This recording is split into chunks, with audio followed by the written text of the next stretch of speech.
అందరికీ నమస్కారం. నా పేరు దీక్షిత్. నేను 1వ తరగతి చదువుతున్నాను. ముందుగా అందరికీ happy republic day.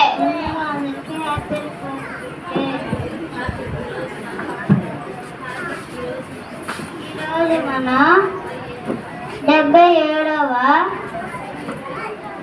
Republic day వేడుకలు జరుపుకుంటున్నాం.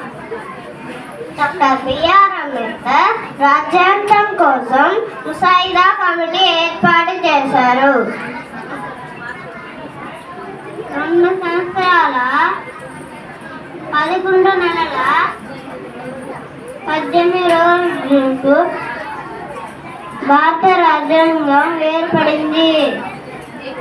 జనవరి 26, 1950న భారత రాజ్యాంగం అమలులోకి వచ్చింది. రాజ్యాంగం వల్ల మనం స్వేచ్ఛగా జీవించడానికి హక్కులు వచ్చాయి.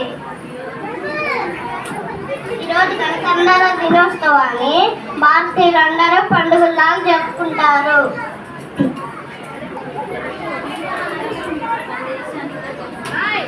దేశాన్ని మనం ఎల్లప్పుడూ గౌరవించాలి. జై హిందూ, జై భారత్.